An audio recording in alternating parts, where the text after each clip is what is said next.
Hey everyone, hope you're having a good new year. I'll do a full show on this tomorrow, but I just have to react to the news that's coming out of New Orleans. If you haven't followed it, last night, early hours, about 3 a.m., a guy with an Arab name, allegedly, drove a car into Bourbon Street, killed 10 people, got out of the car with a rifle, started shooting more people, injured dozens of people total. I think 35 injured, 10 killed. Then, happily, he was killed by police. And the FBI's initial response was to say that this was not a terrorist event. That was the first thing the FBI told us. So, first of all, we should pray for the people who died and for their families, of course. Second thing we have to do right after that is ask, what is wrong with the FBI? Since then, now hours later, Alejandro Mayorkas, the head of DHS, has come out and said, no, this is being investigated as a terrorist event. But this ridiculous woman, the FBI lead in New Orleans, comes out, it's the first thing she said. Arab name, seems like a terror attack, carrying an ISIS flag, and the geniuses at the FBI think the first thing they have to tell people is this is not terrorism. So that raises a question. What made them do that? Is it that the FBI is just that stupid? Possible. I actually think the more charitable answer would be that they are that stupid. Because if they're not that stupid, it means that they lied to us.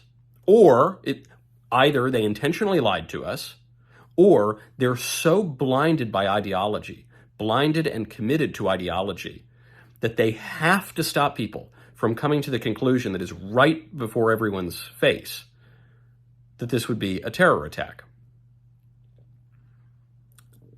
Kash Patel cannot enter the FBI director role soon enough. There's obviously something rotten in U.S. law enforcement.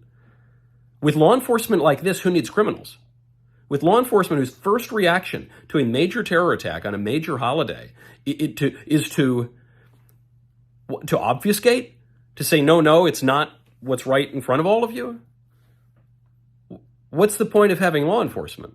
Now, add on to that, a few hours after the New Orleans attack, you had a Cybertruck explode at the Trump International Hotel in Las Vegas. Could be an accident, could be a mechanical failure, might just be a bum battery in the Cybertruck. Seems a little coincidental, though. Seems a little coincidental that Trump's most prominent ally at the end of the campaign and right now is Elon Musk, the head of Tesla. And Elon Musk and Trump were spending New Year's Eve together, though not in Las Vegas. Last night, before the ball dropped, before the festivities really kicked off, lightning struck the U.S. Capitol, lightning struck the World Trade Center, lightning struck the Empire State Building, lightning struck the Washington Monument. A priest friend of mine, great priest, says that it is a wicked generation that seeks signs and wonders. He's not the first to say it, but that it's a stupid generation that ignores signs and wonders. So a lot of people were saying, is this an omen? What does it mean? Is this a good omen? Okay, all right, we're going to get things back in order in Washington, come January 20th. Or is this a bad omen? What is it? Hours later, the new year begins. The first major news event of the new year is a terror attack.